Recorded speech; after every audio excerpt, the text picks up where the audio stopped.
Yo, what is going on, ladies and gentlemen? My name is Adamoose, and today in this series called In Depth, I'm going to be breaking down everything that you need to know about Lee Sin Jungle. Your weakness is revealed. Lee Sin is a personal favorite pick of mine, and has been a staple in the jungle meta for years.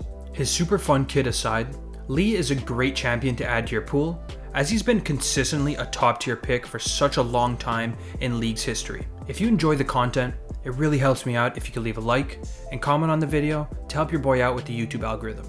If you want to talk with me and other members in the community looking to improve, be sure to join the Discord link in the description.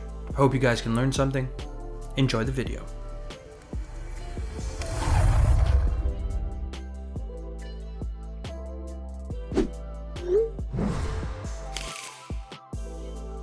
Abilities. Lee Sin's passive is called Flurry. After casting an ability, Lee Sin's next two basic attacks within 3 seconds gain bonus attack speed and restore energy. This is very basic, but probably the most important thing to know on Lee Sin. This not only greatly increases clear speed and DPS in fights, but also allows you to get multiple spell rotations off without running out of energy right away. Lee Sin's Q is called Sonic Wave and Resonating Strike. Lee Sin fires a blast in the target direction that deals physical damage to the first enemy hit, marking and revealing them. If recasted, Lee Sin dashes to the targeted enemy, consuming the mark and dealing physical damage based on the target's missing health. This ability is Lee's main damage spell and can be used in multiple creative ways as not only a finisher, but also as an escape and playmaking tool. Lee Sin's W is called Safeguard and Iron Will. Lee dashes to a target ally's location.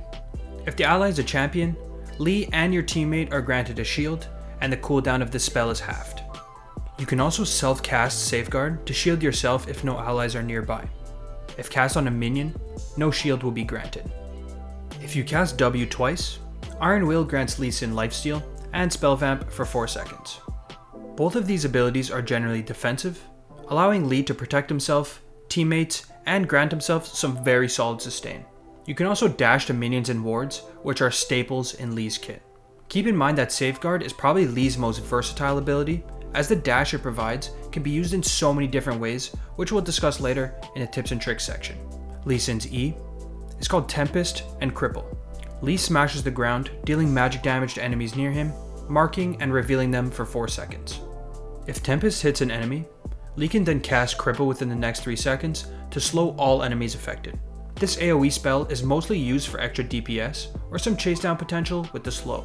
This is the most basic ability in Lee's kit. Lee Sin's ultimate is called Dragon's Rage. Lee roots the target enemy champion shortly during the cast time, after which he punts them, dealing massive physical damage and knocking them back, making them go airborne for 1 second.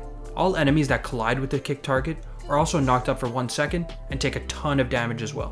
One very important thing to note is that the target's displacement direction depends on where Lee Sin is at the end of the cast time. This is why you can flash during the cast time to pull off some fancy insect kicks. If the target dies initially on the first hit, there will be no displacement of any kind. We'll discuss the use cases of Dragon's Rage more later. Just keep in mind that although this ability seems very simple at first, it can be used in many creative ways once mastered. For ability maxing, Lee Sin Jungle pretty much always maxes Q first, W second, and E third. Runes. Now that we have a basic understanding of how Lee's kit works, let's talk about his best rune setups for Season 11. Although Lee has a very skill-intensive kit and playstyle, his rune choices are honestly extremely simple. This is mostly because the runes I'm going to mention just fit his kit perfectly. First off, Conqueror is the no-brainer best keystone for Lee. The sustain and damage it provides allows Lee to be an extremely powerful bruiser that can not only one-shot squishies, but also sustain against tankier opponents. To close out the precision tree, Triumph and either Legend Alacrity for more DPS, or Legend Tenacity versus heavy CC comps. Coup de Grace is the best option into squishy teams for extra execute damage, while Last Stand is better in games with more frontliners since you can sustain up more when you're low and extend fights for even longer. For secondary, by far the best option is the Inspiration Tree, where Magical Footwear and Cosmic Insight are the go-to choices. Magical Footwear is great to get some free early boots, since Lee Sin really likes to get involved in a lot of action early. Cosmic Insight though, is really the main reason why Inspiration is a no-brainer. This not only lowers your smite and flash cooldowns to allow for more plays, it also lowers your Gore Drinker and Trinket cooldown. We'll discuss this in more detail shortly, but this really does greatly increase your options throughout the entire game. The only other option for secondary would be Domination, with Sudden Impact and Relentless Hunter.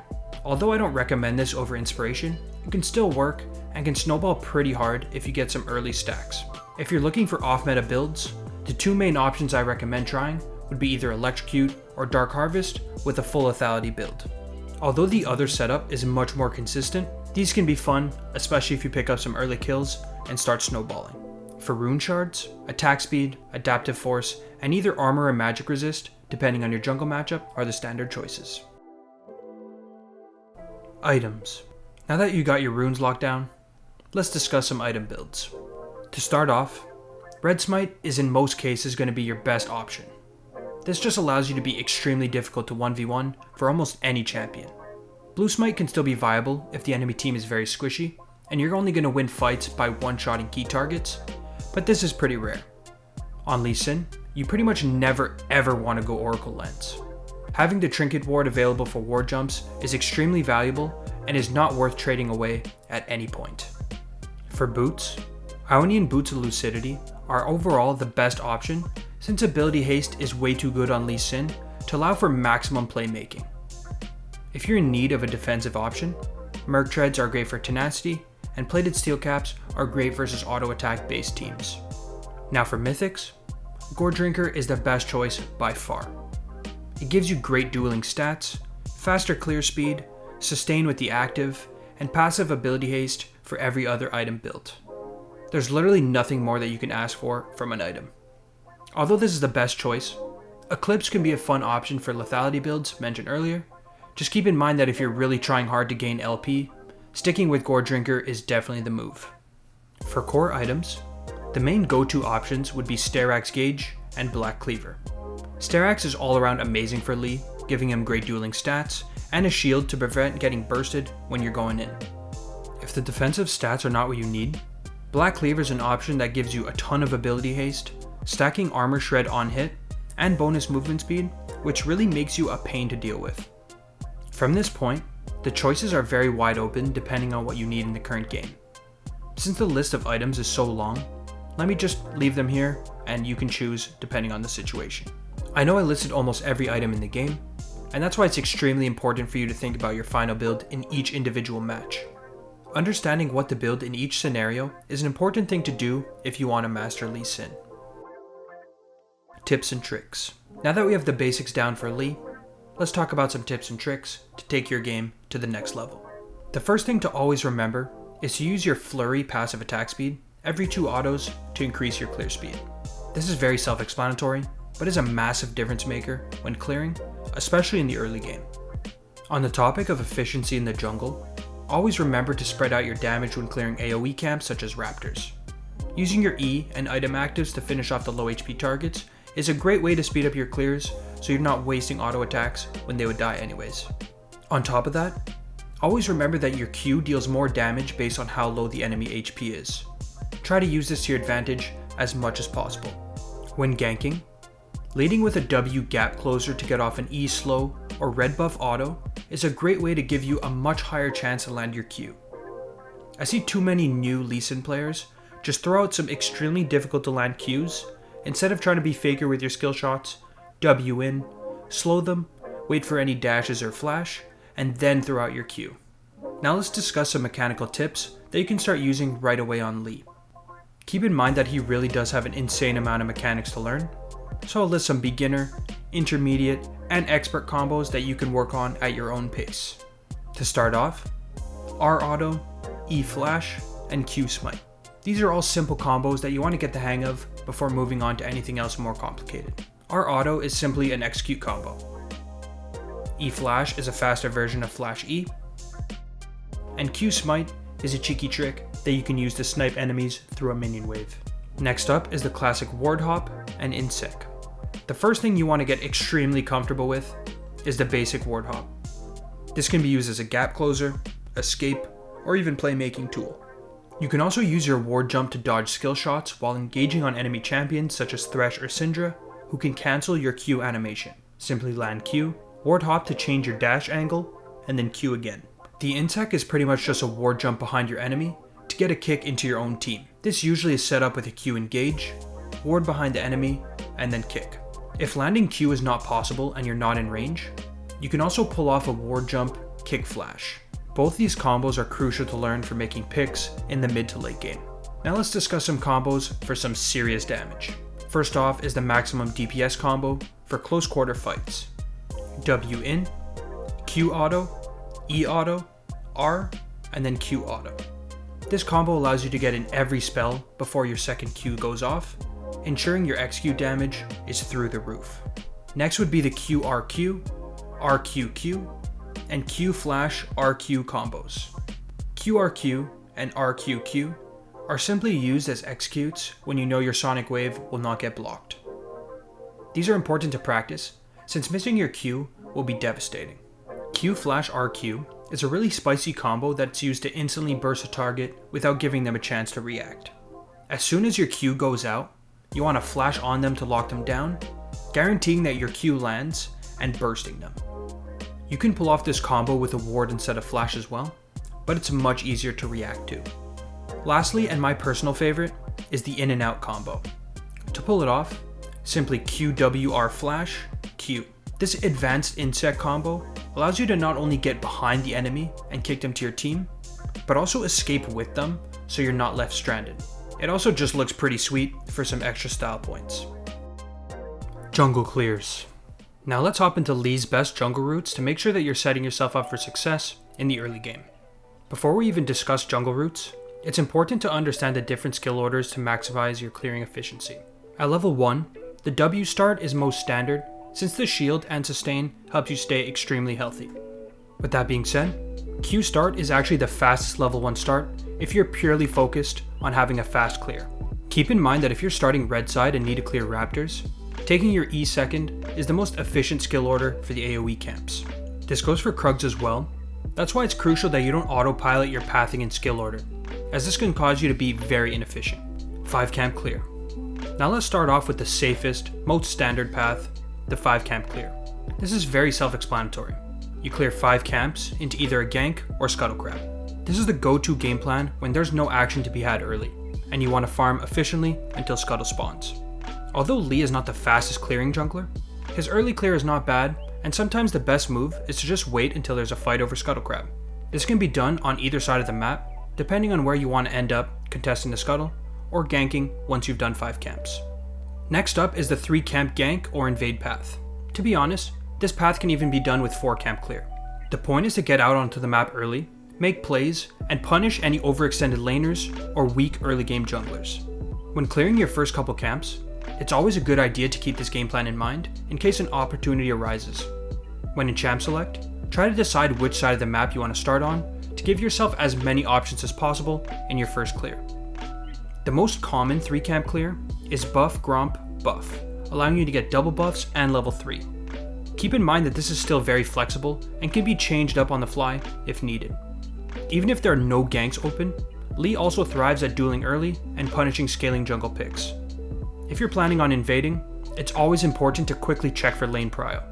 If that checks out, Lee Sin is an absolute beast in the early game fights, and using this strength to your advantage is key. Weaknesses. Lee Sin's biggest weakness is just how skill reliant he really is. This is both a good and bad thing in my opinion, but picking up Lee can be very overwhelming at first. His kit is not overloaded stat-wise, and doesn't really have any insane wombo combo abilities. This is why I don't recommend Lee for players looking to instantly climb, since learning the ins and outs of his abilities, combos, playmaking potential, and pure aggression will come with time. That leads me to the next point, which is that Lee Sin requires a very decisive mindset to pull off correctly. Hesitating on a play can be the difference between a good and a bad outcome. Playing this champ requires not only solid mechanics, but it requires some serious guts to actually go for plays, even if you end up messing them up. It's extremely important to limit test and learn what you can and can't do if you want to succeed on Lee. Next up is that he's extremely hard to play when you fall behind. This goes for a lot of champions, but when you fall behind on Lee Sin, you're extremely squishy.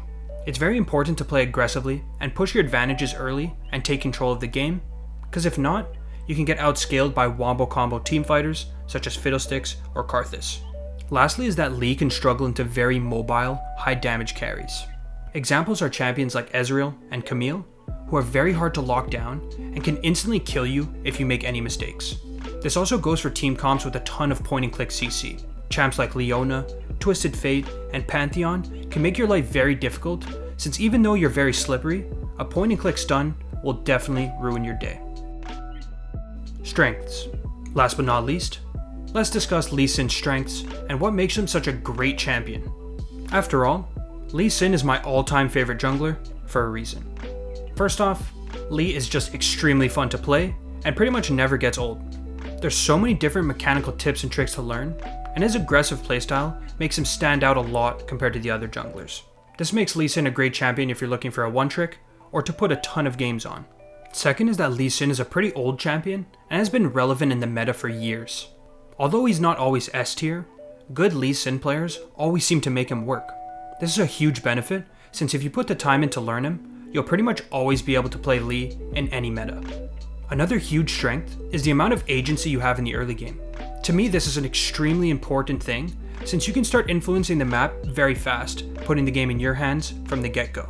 Although this playstyle does take a lot of practice, once mastered you can really start to dominate your elo and make some serious LP gains. Lee also has fantastic dueling, counter jungling, invading, playmaking, sustain, and damage. All these things make him a very well-rounded jungler, not only providing damage to your team, but also a lot of utility as well. And lastly, Lee Sin is one of those champions that can really turn a game on its head if you're good enough to pull off some nasty plays. Getting a multi-man kick late game, or a kick flash on the enemy's most fed carry, can instantly turn a teamfight on its head. This is what really differentiates a great Lee Sin from an average one. Pulling off those sick plays at the right moment can really be the difference maker between a win and a loss. Now they're going to try for another one though, and this one Body Slam stops the queue. Here comes Baolan as well. 2v1, Roxa may have bit off more than he can chew. The health bar's running down. The kick, the Q, the second! That will do it for my in-depth guide on Lee Sin Jungle. I appreciate you all for watching, and if you enjoyed, be sure to leave a like and subscribe to my channel for future videos. If you have any questions or opinions, be sure to leave them in the comments below.